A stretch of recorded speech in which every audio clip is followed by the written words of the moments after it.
assume you're learning science and math. Parents also don't want the kids to be home because the parents can't, babysit the kids all day. Just this is what's been happening here with COVID, right? Parents want the kids in school because it's like free daycare basically, But the kids are being basically coerced. It was up to the kids. They wouldn't go to school. Some kids like school. Most kids don't like school. And they feel like they're being coerced. Again, soft coercion. Maybe in this case it's hard coercion because they're going to get punished and whatever it is. So my friends, every day, whether we know it or not, we're being coerced. Interestingly enough, if you guys go to Israel, or if you guys look at Israel, and you come up to most of Israeli citizens, most of whom are not, let's say, religious. There are many who are Masorti, traditional, but many of them are not what we would call Shomer Shabbat, Shomer Kashrut, Frum, kippah wearing, whatever it is. I hate to use these words, but I'm just giving you a visual, right? Most people aren't Frum. There are a lot of Frum people in Israel, but most people of Israel are on some level secular or Masorti. And if you come up to them and you say to them, well, hey, in this city, we're going to close everything on Shabbat. For example, in Jerusalem, most of the things will be closed on Shabbat. In Ramat Bet Shemesh, everything's closed on Shabbat. In Meir Sharm, everything's closed on Shabbat. In Bnei Brak or this, settlement, everything's closed on Shabbat. And if you come up to people, let's say in Tel Aviv, where a lot of things are open on Shabbat, and you come to them and you say, hey guys, we're in a Jewish country, we're in Israel, in a holy land, you know what? We're going to close everything on Shabbat. These people will be up in arms. Not just in Tel Aviv, in Haifa, in Netanya, in all these big cities that are not predominantly religious. There are religious people there, but not predominantly religious. And they'll be up in arms and they'll say, you guys are coercing us. You're coercing us. My friends, interestingly enough, now that we have Bibi running around, basically, and I told my friends that the government is forcing people, but I shouldn't have used the word forcing, and my friends are telling me, no, they're not forcing. Yeah, they're not forcing, they're coercing. They're telling people, if you don't get vaccinated, you can't get the green passport, and you can pass, and you cannot go to certain places, or indoor facilities. Only outdoor. They're telling people, hey, go get the vaccine, we're going to give you cholent and food and whatever, kugel and pizza and whatever else, beer. And Bibi's traveling the country, he's campaigning now, and everywhere he goes, and you see him on video, he's making a gesture with his arm, with his hand, as if he's, injecting something in his arm. Basically, he's telling everybody, anybody who would listen, anybody who would watch, get the vaccine. He's essentially coercing people, or soft tyrannicizing, not to be confused with Tyrannosaurus Rex, people into getting the vaccine. He's not physically forcing them, he's not taking them physically and pinning them down, or sending cops to their house and knocking down their door. That's not what he's doing. That's, Chas v'shalom, he should ever do that.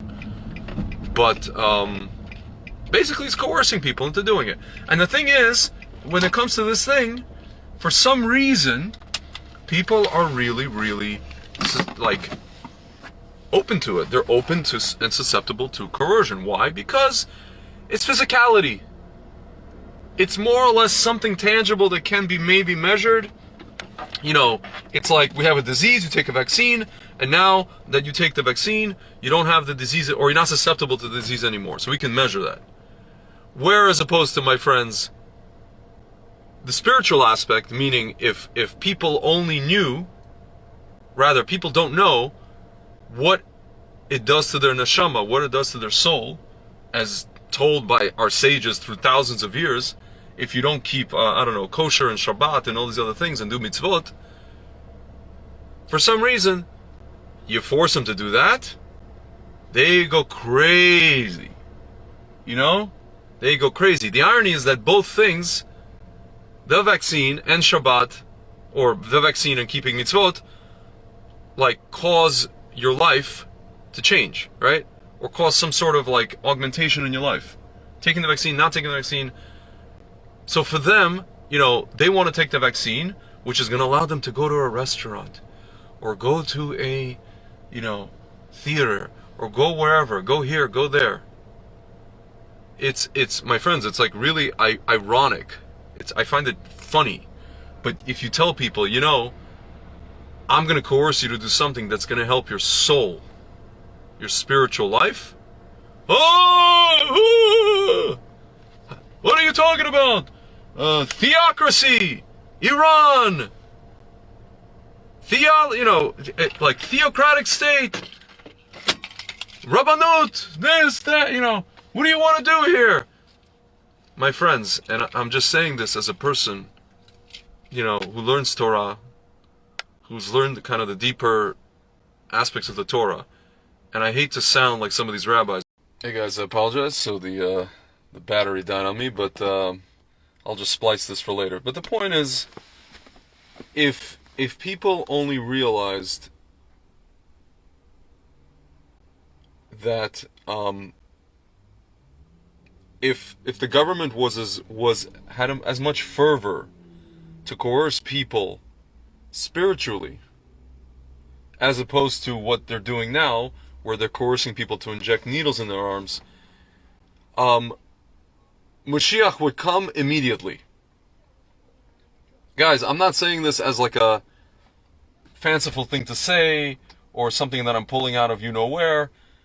This has been taught by our sages for thousands of years. If all of Klal Yisrael, who is not keeping Shabbat, keeps Shabbat, what's that song? Just one Shabbos and we'll all be free.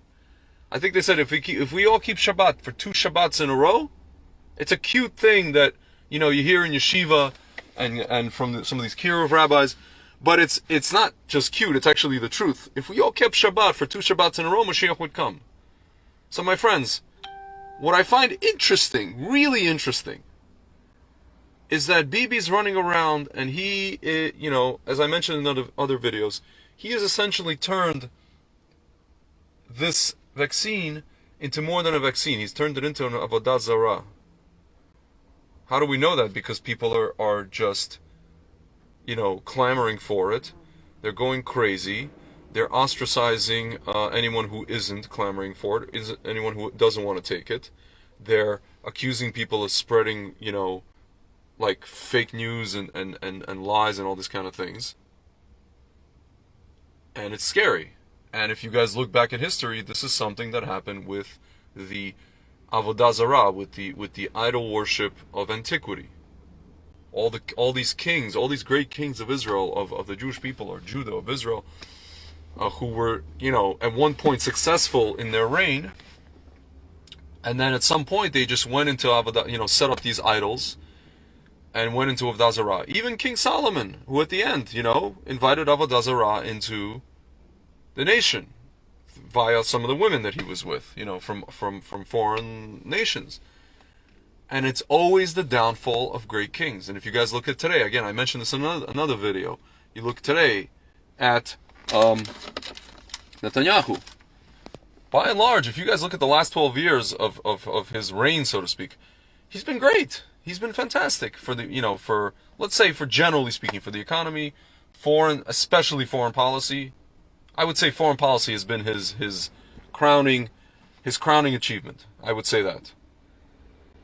He's going to go down as one of the greatest prime ministers Israel ever had. But this recent thing that he's doing, coupled with some of the other things that are happening with him, with the the trials and stuff, unfortunately, these are the things that undo the reigns of great leaders, of great kings. And I use the word king because even Time Magazine wrote an article about him, and it was entitled King Bibi, and a lot of people call him that, Melech, whatever. Even though he's not king of the Jews, but he's a very notable prime minister, let's put it that way. And unfortunately, I feel like this might be this rush to the vaccine, indiscriminate rush and coercion to get people to take the vaccine in Israel is going to be his downfall. And the sad part is, this really sad part, is that myself and a few other people understand, people who learn Torah understand, if only just the government, not just Bibi, but the entire Israeli government was as fervent about like coercing even a little bit, not even coercing, just like enticing maybe or incentivizing even a little bit people in Israel to somehow, some way keep Shabbat or somehow, some way, be interested in mitzvot. Like if they did a media campaign, propaganda, they're really good at it. They're good at propaganda. They're doing it now with the vaccine. If they did the same thing for mitzvot, if they figured out a way how to, do it in a kind of like through the back door kind of way, my friends, I guarantee you, Mashiach would arrive now. I hate to sound like one of these Lubavitcher guys. Mashiach would arrive now. This is the irony of the whole thing, my friends. I just find it interesting. Human nature is so interesting that we're willing to be coerced for certain things. But there are other things, when it comes to our neshama, when it comes to our soul, I mean, it's probably because we can't quantify it, but ultimately we kind of can for ourselves. It's experiential, it's very personal. But if we get together as a collective and we share these things with each other and we realize, hey, this is worth much more than any vaccine, to be coerced into any vaccine. I'm telling you guys, if we allow ourselves to be coerced into keeping Shabbat and keeping Torah and keeping mitzvot, Mashiach would come today. We would see literally the Geulah today. That's what would happen, my friends. That's basically it. Call me crazy. Just my 2 shekels, 20 agarot, whatever you want to call it. Alright guys, catch you later.